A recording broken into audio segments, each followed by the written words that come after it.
በስተመጨረሻም አሳዛኝ ዜና ሰምቼ ነው።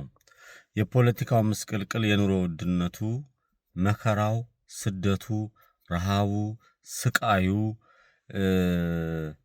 በኢትዮጵያ ውስጥ ያልተፈጸመ ነገር የለም። እነዛን ሁሉ ተመልክቻለሁ፣ እነዛን ሁሉ አይቻለሁ። በእድሜ የተመለከትኳቸው ነገሮች ብዙ ናቸው። ግብረ ሰዶሞችን ተጋፍጫለሁ። ሀገር ቤት በነበርኩበት ሰዓት በአደባባይም ተቃውሜያለሁ። በተለያዩ ጋዜጦችና መጽሔቶች ጽፌያለሁ፣ አይቻለሁ። የኢትዮጵያ ስብዕና፣ ወግ፣ ማዕረግ ያልሆነ ነገር አልቀበልም። በጣም የሚያሳዝነውና በጣም ግን ዛሬ ደግሞ ዝን ያለው ነገር ምንድን ነው?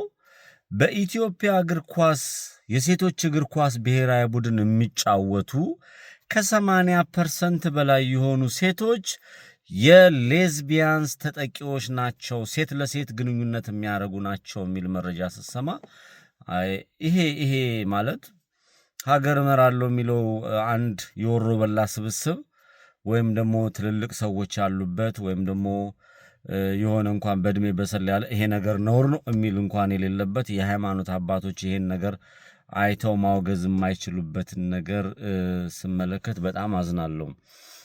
በእርግጥ በሰለጠነው ዓለም ሴት ለሴት ወንድ ለወንድ ምናምን መጋባት መብታቸው ነው፣ በሕጋቸውም ላይ ጽፈዋል።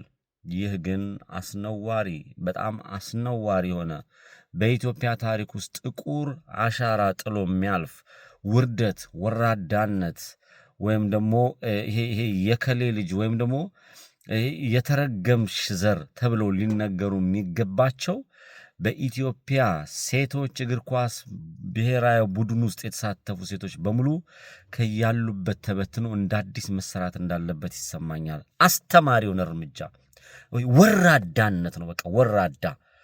እኔ ሀገሬን እወዳለሁ፣ ሕዝቤን እወዳለሁ፣ ሀቅ ነገር እወዳለሁ። ስለ ሰዎች ኃጢአትን አላበረታታም። ሰዎች ኃጢአት ሲሰሩም ስለ እነሱ ሰዎች እጸልያለሁ። ይሄ ግን ሆን ብለው ወረርሽኝ 80% በላይ ሴቶች በዚህ ደረጃ በአደባባይ ስለ ማንነታቸው ወጥቶ ሲዘከዘክ ሲሰማ በጣም ያሳፍራል። የኢትዮጵያዊነት ወጉም ባህሉም ሃይማኖታዊ ፍቃድም የሌለው ውንብድና የሆነን ተግባር በአደባባይ ሁላችንም ማውገዝ ስለሚገባን እኔም ይሄን ለማውገዝ ነው ወደ አደባባይ የመጣሁት። እጅግ በጣም አዝናለሁ። የሆነው የተፈጠረው ነገር ሙሉ በጣም ያሳዝናል። ይህ የብሔር ጉዳይ አይደለም። ይህ የፖለቲካ ጉዳይ አይደለም። ይህ የዕድሜ ወይም ደግሞ የትምህርት ጉዳይ አይደለም።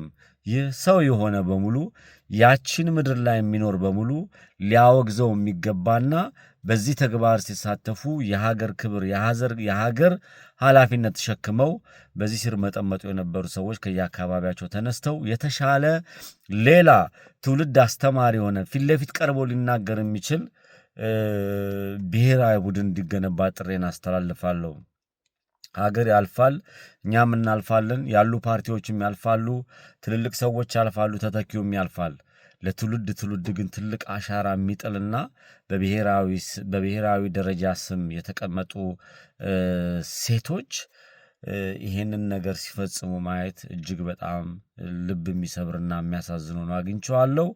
ሁላችንም እንቃወም። ሁላችንም ይሄ ነገር ተጣርቶ ለኢትዮጵያ ሕዝብ ይፋ እንዲደረግ ጥሪ እናስተላልፍ። ከዛ ውጪ ይህ ነገር ተወግዞ እነዚህ አካላቶች አስፈላጊው እርምጃም ሳይሆን አስፈላጊው ትምህርት የታመሙ ናቸው፣ ወደ ሕክምና እንዲሄዱ ጥሬን አስተላልፋለሁ። እኔ በኢትዮጵያ በነበርኩበት ሰዓት የግብረ ሰዶሞችን አጥቻለሁ። ስር እየሰደደ ነው። ሀገራዊ ማንነታችን እያጣን ነው። እንጠንቀቅ፣ ራሳችንን እንጠብቅ የሚል መልእክት አለኝ። ቴንኪው